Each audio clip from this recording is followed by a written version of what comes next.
ഫഹദ്ക്ക ആ ടൈമിന് എനിക്ക് ആകെ കൂടി ഞാനും ആളും കൂടി ഉള്ളൊരു കോമ്പിനേഷൻ സീൻ എന്ന് പറയുമ്പോൾ ഫൈറ്റ് സീനാണ്.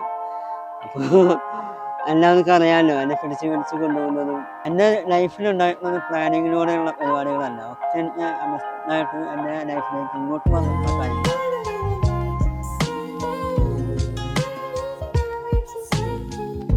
ഹായ്, നമസ്കാരം. ഞാൻ മിഥുൻ. ഒരുപക്ഷെ മിഥുൻ എന്ന് പറയുമ്പോൾ എല്ലാവർക്കും മനസ്സിലായി എന്ന് വരില്ല. കുട്ടി ആവേശത്തിൽ ആ ഒരു വില്ലൻ ക്യാരക്ടർ ചെയ്തത് ഞാനാണ്. അപ്പം മിഥുട്ടിയാണ്. അപ്പോൾ ഒരുപാട് സന്തോഷം.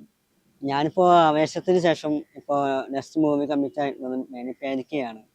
അപ്പോൾ ഒരുപാട് സന്തോഷമുണ്ട് ഈ പറഞ്ഞ എല്ലാവരുമായിട്ട്. അസ്കറനി, ഋതു. ഞാനിപ്പോൾ നെക്സ്റ്റ് മൂവി ചെയ്തിട്ടുള്ളത് മേനിപ്പേരിക്കയാണ്. അപ്പോൾ അസ്കറനി, ഋതു, പ്രീതി, അർജുൻ, അങ്ങനെ ഒരുപാട് നല്ല കൂട്ടുകാരെ എനിക്ക് സമ്മാനിച്ച ഒരു പടം കൂടിയാണ്.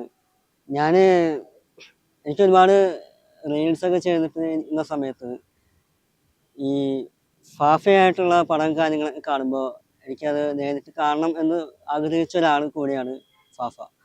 അപ്പോൾ ഫഹദിക്ക എന്നാണ് ഞാൻ വിളിക്കാറ്. ഫഹദിക്കയെ നേരിട്ട് കണ്ടപ്പോൾ എനിക്കുണ്ടായ ആ ഒരു സന്തോഷം എത്രത്തോളം ഉണ്ടെന്ന് അറിയിക്കാൻ പറ്റില്ല. കാരണം വെച്ചാൽ ഫസ്റ്റ് ടൈമാണ് ഫാഫയെ കാണുന്നത്. ആളുടെ കൂടെയുള്ള ആ ഒരു മൊമെൻ്റ് എനിക്ക് സ്വപ്നത്തിൽ പോലും ചിന്തിക്കാൻ പറ്റാത്ത ആ ഒരു മൊമെൻ്റാണ്. ഭയങ്കര പ്രൗഡാണ്. എനിക്ക് ആകെ കൂടി ഞാനും ആളും കൂടി ഉള്ളൊരു കോമ്പിനേഷൻ സീൻ എന്ന് പറയുമ്പോൾ ഫൈറ്റ് സീനാണ്. അപ്പോൾ എല്ലാവർക്കും അറിയാമല്ലോ എന്നെ പിടിച്ച് പിടിച്ച് കൊണ്ടുപോകുന്നതും. അപ്പോൾ ഒരുപാട് കാര്യങ്ങൾ പുള്ളി എനിക്ക് പറഞ്ഞു തന്നു. ഫൈറ്റിനോട് അനുബന്ധിച്ചുള്ള ഒരുപാട് കാര്യങ്ങൾ എനിക്ക് പറഞ്ഞു തന്നു. അതനുസരിച്ച് ഞാനത് മൈൻഡിൽ വെച്ച് ഞാനത് നല്ല രീതിയിൽ ചെയ്തു എന്നാണ് എൻ്റെ ആ ഒരു വിശ്വാസം. ഫാഫ ഈസ് അതിന് എനിക്ക് ഏറ്റവും കൂടുതൽ ഫൈറ്റ് സീൻ എന്ന് പറയുമ്പോൾ എനിക്ക് 15 ടൈക്ക് പോയിട്ടുള്ളൊരു സീനുണ്ട്. അതായത് അമ്പാൻ എന്നെ കഴുത്തി പിടിച്ച് കൊണ്ടുപോകുന്നൊരു സീനാണ്. അതൊരു 1, 2, 3 സീൻ കഴിഞ്ഞിട്ടും എനിക്ക് മനസ്സിലായിട്ടില്ല അത് നടന്നുകൊണ്ടിരിക്കുന്ന സീനാണെന്ന്. ഞാൻ വിചാരിച്ചു സമീരൊക്കെ വന്ന് എൻ്റെ അടുത്ത് പറഞ്ഞു, ജസ്റ്റ് ഒരു ഡെമോ പോലെ പോവാം, ഇത് റിഹേഴ്സലാണ്, അത് കഴിഞ്ഞിട്ടാണ് നാളെ മറ്റന്നാളൊക്കെ ആയിട്ട് തുടങ്ങാം എന്നുള്ള രീതിയിലാണ് എൻ്റെ അടുത്ത് പ്രസൻറ്റ് ചെയ്തത്. ഞാനത് കേട്ടു, ഓക്കെ ബൈ എന്ന് പറഞ്ഞ രീതിയിൽ നിന്നു. ആ സമയത്താണ് 15 ടൈക്ക് കഴിഞ്ഞിട്ടാണ് മനസ്സിലായത് അത് റോളായിരുന്നു. അത് ഓക്കെ, അത് ഭയങ്കര കഷ്ടമായിരുന്നു പരിപാടി. അതെ, ആവേശത്തിന് ശേഷം ഇപ്പം മേനിപ്പേരിക്കയാണ് ഇറങ്ങാൻ നിൽക്കുന്നത്. ഇത് ഫൈസൽ ഫസലുദ്ദീൻ, നമ്മുടെ ഡയറക്ടർ ഫൈസൽ ബ്രോ എന്നെ കോൺടാക്ട് ചെയ്തു. ഒരു കഥയുണ്ട് കേൾക്കണം എന്ന് പറഞ്ഞിട്ട്. ആ സമയത്ത് ഞാൻ ഇവിടെ കൊച്ചിയിലുണ്ടായിരുന്നു. അപ്പോൾ 3 വട്ടം കഥ ഞാൻ കേട്ടു. ആ 3 വട്ടം കേട്ടിട്ടാണ് ഈ പടം ഞാൻ ഇന്നാവുന്നത്. ശരിയാണ്, ഈ പടം ഫൈസൽ ബ്രോ എൻ്റെ അടുത്ത് കഥ പറഞ്ഞതിന് ശേഷം കുറച്ച് നാൾ അവൻ്റെ കൂടെ ചില്ലായി. കഥ എന്താണെന്ന് അറിയാൻ, കഥയിലെ കഥാപാത്രം എത്രത്തോളം ഉണ്ടെന്ന് നമുക്കത് പഠിക്കണമല്ലോ. അതിന് വേണ്ടിയിട്ട് അവൻ്റെ കൂടെ നിന്നു. പിന്നെ ഈ പറഞ്ഞ പോലെ പ്രീ പ്രൊഡക്ഷൻ നടക്കുന്ന ആ ടൈമിന് ഷൂട്ട് തുടങ്ങാനായിട്ട് 4-5 ദിവസമുള്ള സമയത്ത് പോലും ഞാൻ ഷിഹാബിക്കാനൊപ്പം ട്രാവൽ ചെയ്യും. ഫൈസൽ ബ്രോയുടെ അടുത്ത് അയാളുടെ അടുത്ത് പോയിട്ട് ട്രാവൽ ചെയ്യും. മൊത്തം ചങ്ങനാശ്ശേരി ഭാഗത്താണ് ഫസ്റ്റ് ഷൂട്ട്. അപ്പം അതിന് മുമ്പ് ഷൂട്ട് തുടങ്ങുന്നതിന് മുന്നായിട്ട് ഞാൻ അവിടെ തന്നെ അതിൻ്റെ കൂടെ നിൽക്കാറുണ്ടായിരുന്നു, ഇതിനെക്കുറിച്ച് അറിയാനും കാര്യങ്ങൾക്കൊക്കെ.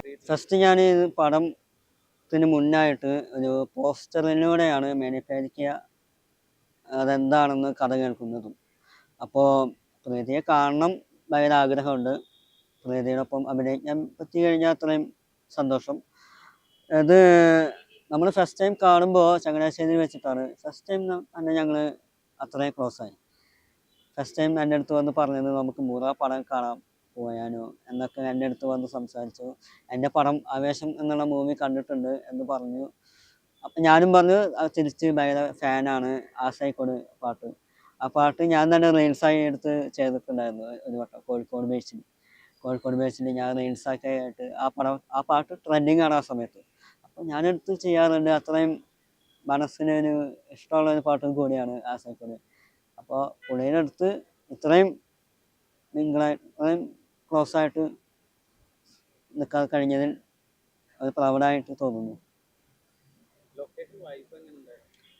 പൊളി വൈബാ. കാരണം വെച്ചാൽ ഇപ്പോൾ ആവേശത്തിന് എനിക്ക് അജു, ബേബി, ഷാന്തൻ ഇവരൊക്കെയാണ് എൻ്റെ ബെസ്റ്റ് കൂട്ടുകാർ ആവേശത്തിന്. അവർക്ക് ഷൂട്ടുള്ള സമയത്ത് ഞാൻ ഫുൾ എന്താ പറയുക റൂമിലായിരിക്കും, അല്ലെങ്കിൽ തന്നെ സെറ്റിൽ അവിടെ വന്ന് നിൽക്കും. നമുക്ക് അതിനടുത്ത് സംസാരിക്കാനായിട്ടുള്ളൊരു ഇതുണ്ടായിരുന്നില്ല. മൊത്തം കോൺസെൻട്രേഷൻ സെറ്റിന് ആ ഷൂട്ടിലായിരിക്കും. ഇവിടെ അങ്ങനെയല്ല, ഫുൾ ടൈം ചില്ലിങ് ആണ്. തൃക്കണ്ണൻ ഉണ്ടാവും, റാംബോ, ഷിഫാസ്, പിന്നെ അതുപോലെ തന്നെ നമ്മുടെ അസ്കർ ബ്രോ, പിന്നെ ഹൃദു, അർജുൻ, പ്രീതി, ഇവരൊക്കെ ആയിട്ട് ഭയങ്കര ഹാപ്പി ആയിട്ടാണ് പോയത്. ഭയങ്കര പുതിയൊരു കൂട്ടുകാരെ എനിക്ക് കിട്ടി. ഇല്ല ഇല്ല ഇല്ല, ഒരിക്കലും ഇല്ല. ഞാൻ റീൽസ് ചെയ്യും. അന്ന് ഇൻഫ്ലുവൻസിങ് എന്നുള്ള രീതിയിൽ ഇങ്ങനെ കുറേ പോയിട്ടുണ്ടായിരുന്നു. റീൽസ് ചെയ്യും, ഒപ്പം വർക്ക് ചെയ്യും, അത്രേ ഉണ്ടായിരുന്നുള്ളൂ. ഞാൻ പ്രതീക്ഷിച്ചിട്ടില്ല ഇങ്ങനെ ഒരു പടം കാര്യങ്ങളൊക്കെ ആയിട്ട് വരും എന്ന്.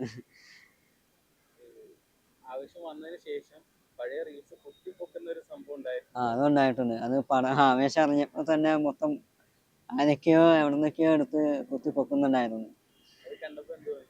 അല്ല, എനിക്ക് അതായിരുന്നല്ലോ നമ്മളെ ഫസ്റ്റ് കാണിവെക്കും. റീൽസിലൂടെയാണ് ഞാൻ വന്നിട്ടുള്ളത്. എനിക്കത് ഒരു മോശമായിട്ടൊന്നും തോന്നിയിട്ടൊന്നുമില്ല. അത് സന്തോഷമാണ് അതൊക്കെ കാണുമ്പോൾ. കാരണം അതിലൂടെ നമ്മൾ കൂടുതൽ അറിയപ്പെടുകയാണ് ചെയ്യുന്നത്. അപ്പോൾ എനിക്ക് ഒരുപാട് സന്തോഷമാണ് അതിലൂടെ.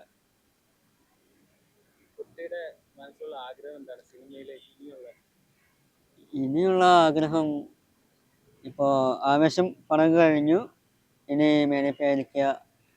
ഇനി അവിടെ നിന്ന് ഇങ്ങോട്ടുള്ള എനിക്ക് ദൈവം സഹായിച്ച് നല്ല ക്യാരക്ടറുകൾ കിട്ടുകയാണെങ്കിൽ ഉറപ്പായിട്ടും അതിലൂടെ തന്നെ പോകണം. നല്ല നല്ല ക്യാരക്ടറുകൾ ചെയ്യണം. ക്യാരക്ടറാണ് മെയിനായിട്ട്.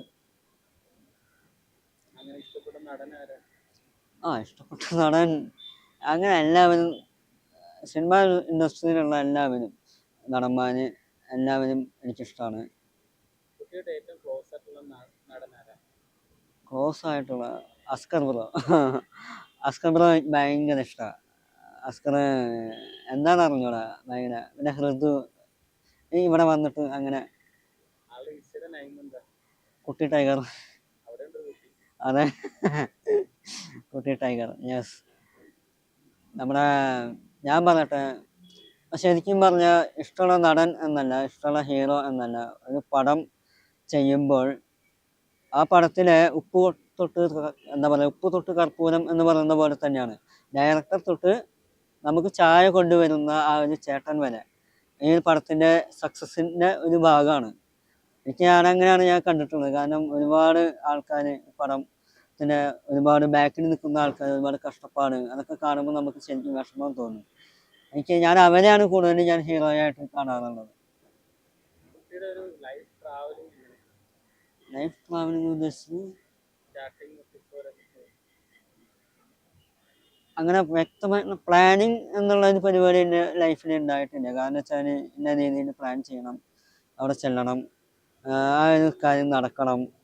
എൻ്റെ ലൈഫിലുണ്ടായിട്ടുള്ളത് പ്ലാനിങ്ങിലൂടെയുള്ള പരിപാടികളല്ല, ഒക്കെ എനിക്ക് അൺഎക്സ്പെക്റ്റഡായിട്ട് എൻ്റെ ലൈഫിലേക്ക് ഇങ്ങോട്ട് വന്നിട്ടുള്ള കാര്യങ്ങളാണ്. അപ്പോൾ പ്ലാനിങ് ഓവറായിട്ട് തന്നെ ചെയ്ത് ഞാൻ അങ്ങനെ ശീലിച്ചിട്ടില്ല. പ്ലാനിങ് ഇല്ലാത്തൊരു ഒരു പ്ലാനിങ് ഇല്ലാതെ അങ്ങ് പോകുന്നൊരു പരിപാടിയാണ്. ആവേശത്തില് റീൽസ് കണ്ടിട്ട് ജിത്തുച്ചേട്ടൻ വിളിച്ചതാണ്. ഷിഫ്നാത്തെയാണ് ഫസ്റ്റ് വിളിച്ചത്. ഷിഫ്നാത്തെ വിളിച്ചു, ജിത്തുച്ചേട്ടൻ അത് കഴിഞ്ഞ് വിളിച്ചു. അങ്ങനെയാണ് ആവേശത്തിന് ഭാഗമാവുന്നത്.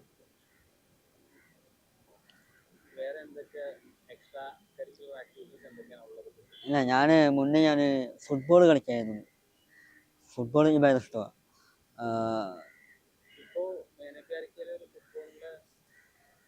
ഉണ്ട്. ഞങ്ങൾ അതിനും ഒരു ടീമിട്ട് കളിക്കുന്നുണ്ട് ചെറുതായിട്ട്. അത് അതോ അത് ഞങ്ങളവിടെ ലൊക്കേഷനിൽ ഇരിക്കുന്ന സമയത്ത് സീൻ അല്ല, എന്നാൽ പോലും ഞങ്ങളവിടെ ബൂട്ടൊക്കെ ഇട്ട് ചെറുതായിട്ട് ഫുട്ബോൾ കാര്യങ്ങളൊക്കെ പ്ലാൻ ചെയ്ത് കളിക്കും. ആ ഒരു ചെറിയൊരു ഭാഗം സീൻ പരിപാടി അങ്ങനെയൊക്കെ ആയിട്ട്. ബെസ്റ്റ് കളിക്കാരൻ ടോണിയേട്ടൻ, നമ്മുടെ വെട്ടിയാനി, ശ്രീകാന്ത് വെട്ടിയാനാണ് നമ്മുടെ best player of the year. അപ്പോൾ നമ്മുടെ മേനപ്യാരിക്ക റിലീസിങ്ങിനോട് അടുത്തിരിക്കുകയാണ്. അപ്പോൾ ഒരുപാട് സപ്പോർട്ട് വേണം. എല്ലാവരും മസ്റ്റ് വാച്ച് തിയേറ്ററിൽ ഒരുപാട് കാണണം. ഞങ്ങളെ സപ്പോർട്ട് ചെയ്യണം.